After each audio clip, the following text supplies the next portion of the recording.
You are watching KEVU 25 News Now at 10. Good evening and thank you for joining us. I'm Amaya Norman. And I'm Trenton Whiting. Now let's go to Trey Mining with the first look at our forecast. Trey, earlier today they had hail with grapefruit sized. Pretty large hail. Size. So let's go to Trey. Trey, give us any details on has it gone away?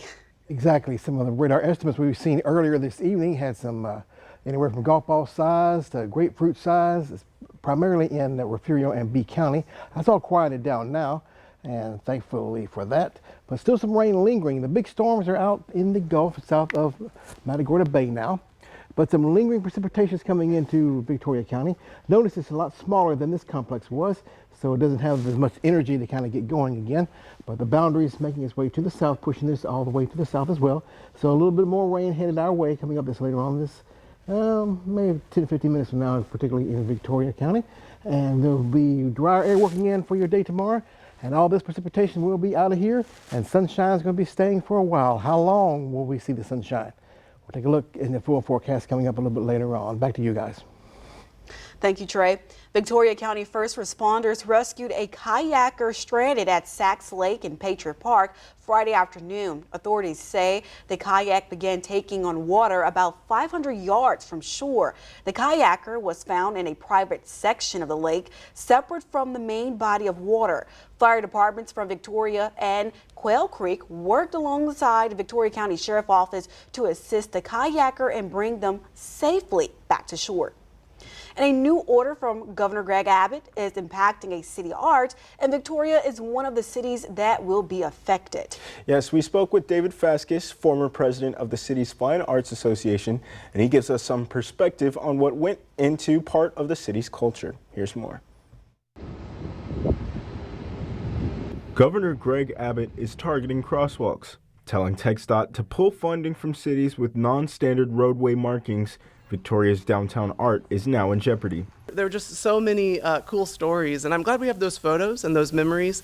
But yeah, I think it will be losing kind of a vibrant piece that was unique to Victoria. Abbott says he's trying to prevent cities from pushing, quote, political agendas on Texas roadways, saying further he wants to keep Texans moving safely and free from distraction. No matter what direction it goes and where we end up, it was an honor, a privilege, and a joy to be a part of it, frankly. Downtown Victoria features 10 crosswalk murals depicting unique elements of the city. The final piece, painted in honor of the city's bicentennial anniversary. But they were all designed around celebrating who we are, both as a city, our state, and country. They're all, I think, celebrating who we are and our identity. Public Affairs Director Ashley Strevel says the city is grateful to the donors, organizations, and artists that made these possible, a process Fascus says may not be as easy to put together in the future. It was a unique period of time. It was a very unique project, and we'll always have the memory of doing it, the memory of celebrating it and enjoying it. So that won't go away, even as the crosswalks do. The art removal will begin Monday, November 3rd, and could take up to 2 weeks. The crosswalk murals have been in place since 2022. The artists Nathan Rodriguez and Josh Vega have been informed of the removals, as have the donor group, including several art organizations and downtown businesses. And a high-speed chase in Palacios ends with a crash and one woman behind bars.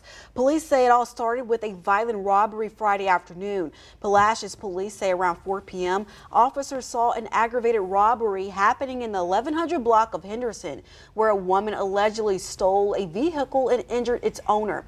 Officers tried to stop the stolen vehicle, but the suspect refused to pull over, leading police on a pursuit that circled through the city. Investigators say officers made several attempts to divert the chase outside the city limits, but those efforts didn't work. The pursuit finally came to an end when the suspect crashed near First Street and Henderson.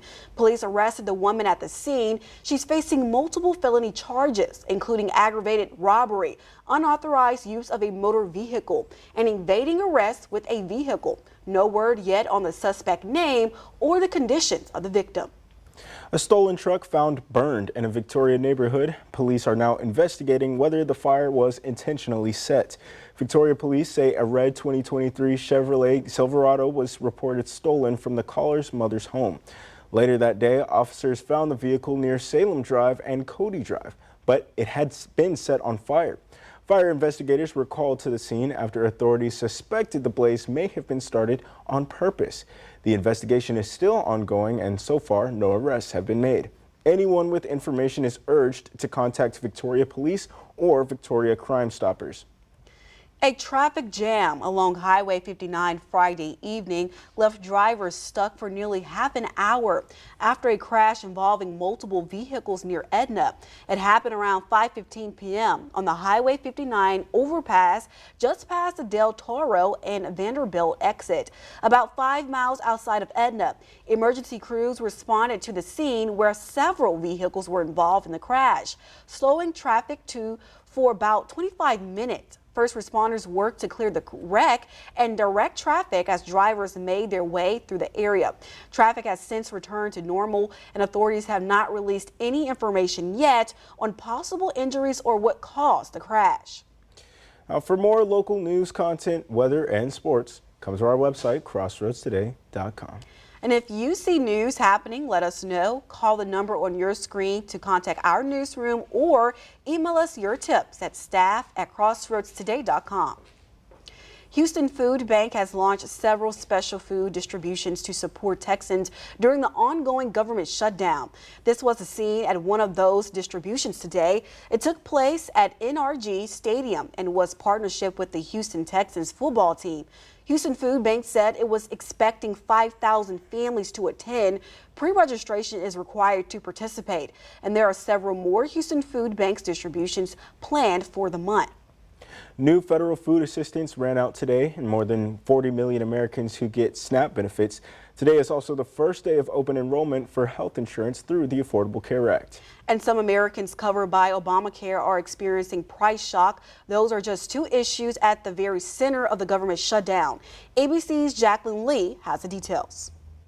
Today, brisk business at food banks across the country. The first of the month is when federal food assistance money usually is loaded onto SNAP cards, but not today because of the government shutdown. With the uncertainty in the nation, we're so happy to provide this resource. Uncertainty for 42 million Americans, even though a federal judge yesterday ordered the Trump administration to keep SNAP funded. President Trump says he's instructed government attorneys to ask the judge how we can legally fund SNAP as soon as possible. If the court gives direction, the president says it will be my honor to provide the funding. That's what feeds me.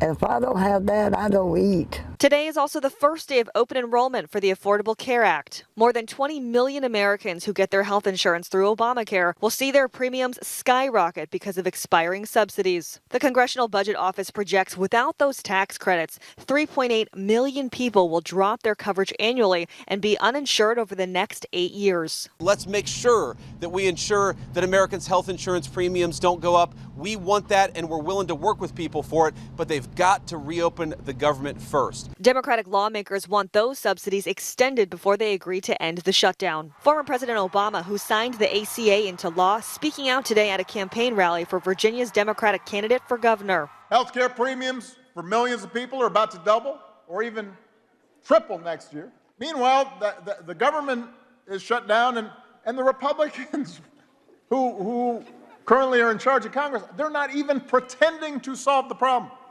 They have not even been showing up to work.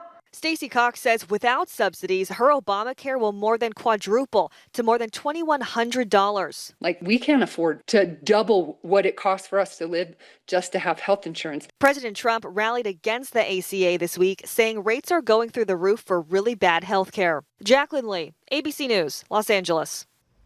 The FBI says the September attack on a Michigan Mormon church was a, quote, targeted act of violence.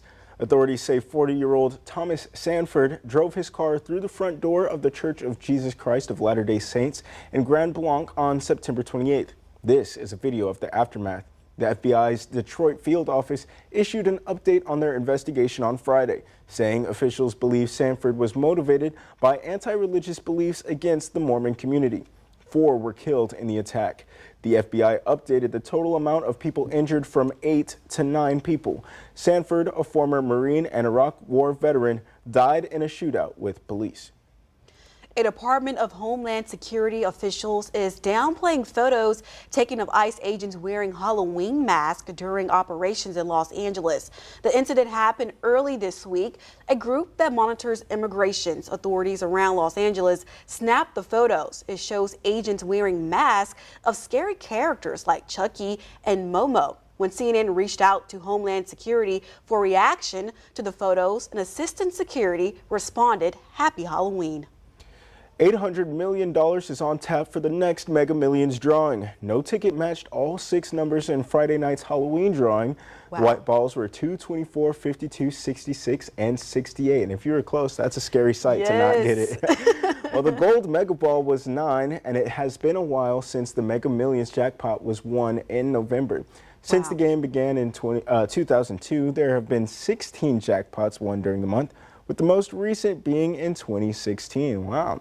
The next drawing is on Tuesday, November 4th. So coming up, if you didn't win. It's November now, okay? Yeah. Holidays. Somebody need to win the jackpot. Exactly. Somebody need to Some win. Thanksgiving, Christmas money, I'll take it. Yes. Now, air traffic controllers are working along hours with no pay, and now passengers are starting to feel the impact. What's the latest? Next. If I win that lotto, I'll tell you what, lunch is on me. Okay, let's take a look at some of the rainfall we've had today.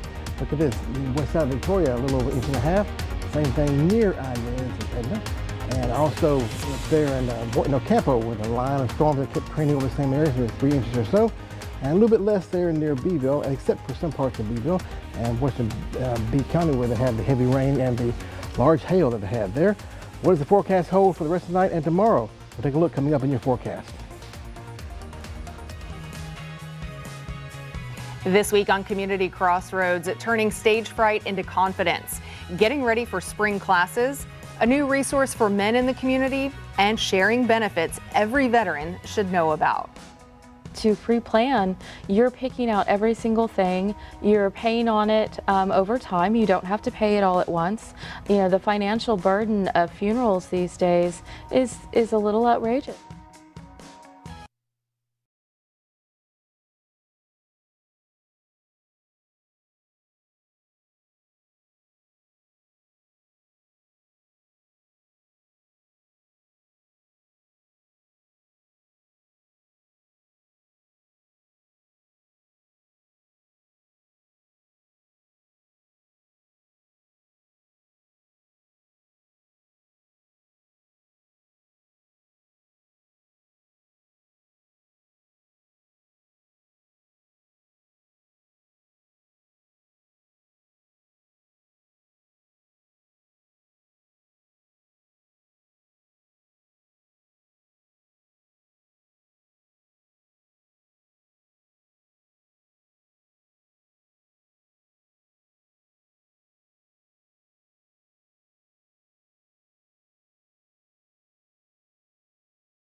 In the nation's capital on Halloween night, D.C. police said they made multiple arrests, citing a group of people, quote, engaging in disorderly behavior in the Navy Yard neighborhood. Video posted to social media showed National Guard members dispersing a crowd in a park. Late Friday, D.C. police said the crowd had cleared out and that officers were maintaining a large presence in that area. Saturday, authorities announced the arrest of 5 people ranging in age from 14 to 18 years old. They face charges ranging from weapons charges to resisting arrest. Metro Police say a sergeant suffered minor injuries after being knocked to the ground while trying to control the crowd. This week marks the first time that air traffic controllers receive a zero paycheck. A spokesperson for the air traffic controls group said many workers who haven't been sent home are working 6 days a week, 60 hours total, without getting paid. The trickle-down effect is hitting passengers. Leanna Golden caught up with some of them spending a spooky Halloween at the airport. We're on the way to Miami. We're here to pick up our son, who's a regional airline pilot. From locals to visitors, some at Reagan National Airport Friday evening were in the Halloween spirit. But for others, making their flight on time would be the sweetest treat of all. There's a government shutdown, so we got a lot of time on our hands. I'm kind of worried, though, because what's up with air traffic control? I don't want to deal with any delays. I think the shutdown's ridiculous. This family waiting on their pilot son and dog dad to arrive, sniffing out the uncertainty of air travel at the moment. Yesterday, of 4 legs that he had to fly, 2 of those 4 were canceled. I really feel for you. Can I just give you something to read on the flight? Earlier this week, air traffic controllers handed out pamphlets at DCA, urging travelers to do their part in getting paychecks up from zero. Seeking your support to reach out to your member of Congress, ask them to reopen the government, please. This morning, my bank account was the same that it was yesterday, so no money in there today, no paycheck. A lot of our family works in the government. I used to work for a federal agency, not anymore, thank God. It's not fun being laid off, and I feel for these TSA workers. They're trying their hardest, they're working for free. The Pentagon is shifting its focus in the fight against suspected drug traffickers. Defense Secretary Pete Hegseth says the last 4 U.S. military strikes targeted smuggling operations in the Eastern Pacific instead of the Caribbean. Officials believe more cocaine shipments are now moving along those western routes. Since September, the military has hit 15 vessels in both regions, killing at least 61 people. The administration says they were tied to drug trafficking, but lawmakers from both parties are demanding a clear legal explanation for the strikes.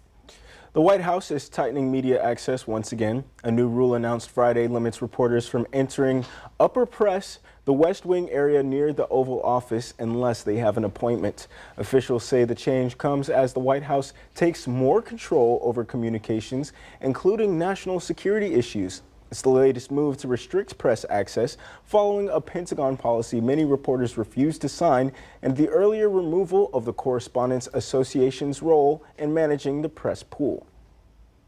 Experience our digital streaming service Crossroads Today Plus. Stream our daily newscasts and much more using your connected TV. Just download Crossroads Today Plus on your Roku, Amazon Fire TV, Apple TV, or Android TV. Search Crossroads Today Plus.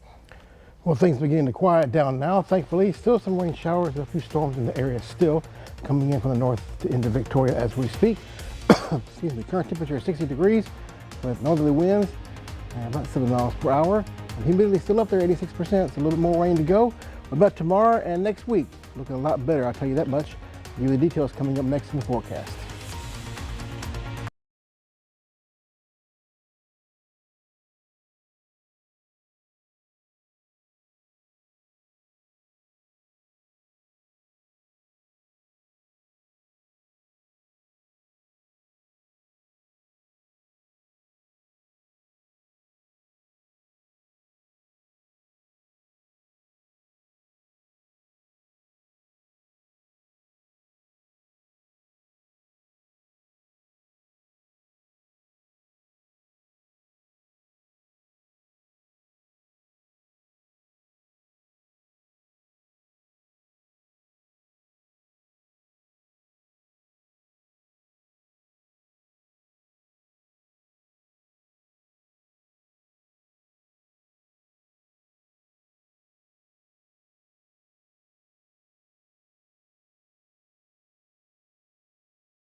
Good evening, everyone. Trey Mining here. And it's been quite an active evening across the Crossroads area. Thunderstorms are rolling on through with some pretty good hail reports and wind as well.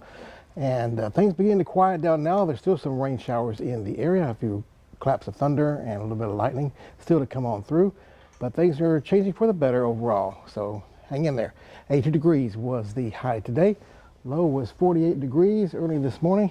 Nice and cool, which is below normal for a low and a near normal for a high. And waiting for the Weather Service to update the rainfall that we had there earlier today. Wasn't too much at the airport. Some areas west and east of Victoria got a pretty good amount. Temperatures currently in the 60s and be in the 50s by early tomorrow morning, probably low 50s at that. It's a nice cool feel to the air. And we have noticed the northerly winds. That's a drying wind coming in from the north, of course, behind the front. And it'll push all that rain to the east and into the Gulf, and they give us drying conditions overall. Cooler as well with the lower humidities. Tomorrow's high is in the 70s and pretty much going to stay that way for the next day or two. Then warmer conditions by the end of this coming up week. Future tracker. Still a few rain showers there near Hallis Valley, getting close to Victoria as we speak. So it's not quite over yet, but you notice by the time we get to about 2 o'clock in the morning or so, all that's whisked out into the Gulf. The dry air works on through, pushes it away, and gives us nice conditions, nice and sunny skies for your day tomorrow. So get out there and enjoy it. Victoria, we'll start off early tomorrow morning in near 50 degrees. Sunny skies all day long, northerly winds, keeping that dry air in, nice and sunny, with highs in the 70s overall. And then Port Lavaca along the water, temperatures in the mid 70s. Sunny skies starting off on the clear side, ending the day on the clear side as well with sun in between. And Cuero, 50 degrees or so by the 6 a.m. hour. Tomorrow morning, sunny skies, looking nice, northerly winds, high temperatures in the 70s at best. An extended forecast for us here after the rain we've had in the area this evening. That's all moved on out and giving us sunny skies for the rest of the time period. Maybe a rain shower or two with the next system getting closer to us, maybe on Saturday.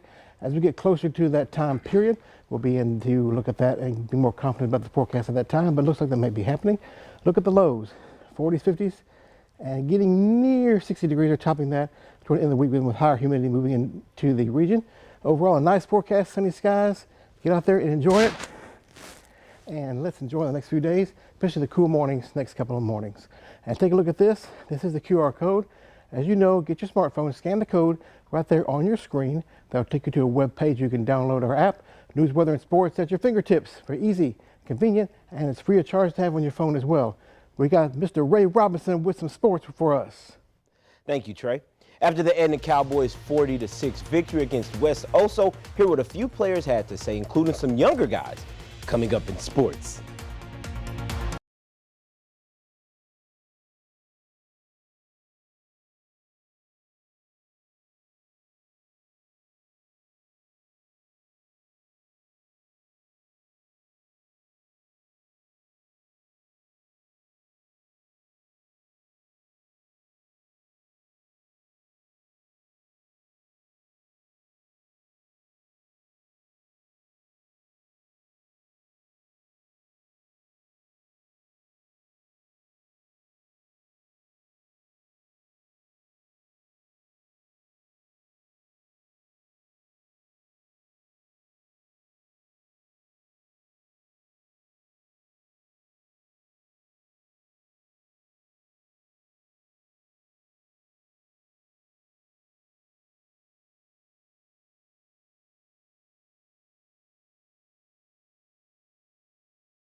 Crossroads, what a ride these past 10 weeks of high school football have been. One of the teams that we caught up in our Week 1 matchup, the Edna Cowboys, went through plenty of ups and downs this season. But yesterday's big win against West Oso, that was a full circle moment for these guys. The elite Cowboys defense shut down West Oso, holding them to just 6 points, while Edna rolled to the 40-6 victory. What a strong way to finish strong. We try and come out here and get it done early, just like you said, so the younger guys can come out and compete too, get their reps in. It's very important.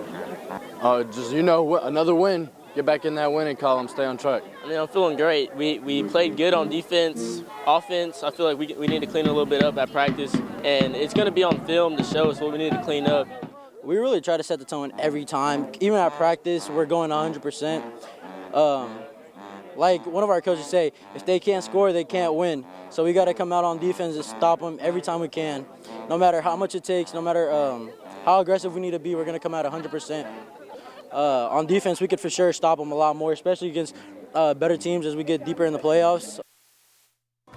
10's top 3 plays of the week are absolutely fire. As always, we've got a familiar face from Edna back on the list, Calhoun making moves, and Shiner's team is crashing the party with their debut. There's even a jaw-dropping last-minute fumble that had everyone on the edge of their feet, and a huge props to the players' relentless hustle downfield. But Calhoun wasn't having it, and they flipped the script. El Campos Garcia snagged the pass, finding his lanes and racing downfield. Things were looking good until there weren't. A handful of Calhoun's jersey gathered around Garcia towards the end zone, sparking some classic fumbleia. And before you know it, the ball landed right in Isaiah Cabral's hands. He scooted for a few yards, then sealed the deal with a snow angel celebration that definitely made the highlight reel. And the Shiners Comanches are raising the bar with their play, and their passing game shined in last night's matchup against Luis. Check out Quincy Jones launching a perfect missile to Bo Boehm. With 0 defenders in sight, just open field and pure speed, Boehm turns no man's land into his own personal touchdown zone. And Week 10's top play of the week goes to a guy who just won't stay off the list. When you've got lightning in your legs like this, the highlight reel always calls your name every single time. And speaking of names, I, along with some social media people, call him Mr. Catch Him If You Can. Edna's home Keegan Hicks once again making kickoff returns look like a Sunday stroll. Gliding down the right side of the sideline, some slick blocking, Hicks zooms into the end zone to snag your top play of the week. Big congratulations. And the Longhorns' journey back to being a top team ran through Vanderbilt today in their Week 10 matchup. Texas came ready to do business early against Vanderbilt. Arch connects to Ryan Wingo, who found nothing but open space and opportunity down the right side of the field. Wingo turned on the gent and sprinted into the end zone for a Longhorns touchdown. He led the team with 89 receiving yards, including this big score. It was a tight game with both teams putting up similar total yardage, but Texas pulled out the win. Final score, 34-31. And in some World Series news, the LA Dodgers is taking on the Toronto Blue Jays for Game 7. Toronto erupted for 3 runs in the 3rd inning and took control, but the Dodgers answered back with some homers. Extending the game. The current score right now is 4-4, so make sure when you guys tune back in, we will have a victor of the World Series. But that does it for your sports. Amaya? Thank you, Ray. Don't forget to set your clocks back. Daylight saving time ends this weekend, and you might get some more extra hour of sleep. All this and more next.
Your clock's back. Daylight saving time ends this weekend tonight, Sunday at 2 a.m. Clocks roll back 1 hour, giving everyone an extra hour of sleep. Fire officials say it's also a good reminder to test smoke and carbon your detectors. Check your detectors. The time change means early sunset, so drivers should be extra careful during evening commutes. Daylight saving time returns in March, but for now, enjoy the extra hour of rest. I appreciate that extra hour. I'm excited. I have no problem with that. I mean, everything is digital. Do y'all even really have to turn back your clocks? Because like our phones like stay up to date. Automatically, yeah. Yeah, but I have a grandma that's still here, so she have to get her clock. That's a blessing. Sorry, to like turn her clock back. But there are still older generations that have to turn their clock back. For sure. That's so, yeah. But yeah, Trey, let's go to the weather because earlier today was kind of hectic. Yes. Exactly. The weather looking nicer now. few rain showers still in the Victoria region, but they're moving out in the next hour or two. Sunny skies, smooth sailing for the next several days. After that, maybe a rain chance on Saturday. Low temperatures 40s, 50s, and 60s. Highs in the 70s, 80s. Near 90 again by the weekend. Yes. Well, we got clear skies. Yeah, Clear weather. good to see it. Thank you for joining us. We hope to see you back here Sunday for 25 News Now, weekends at 5:30. Have a good night.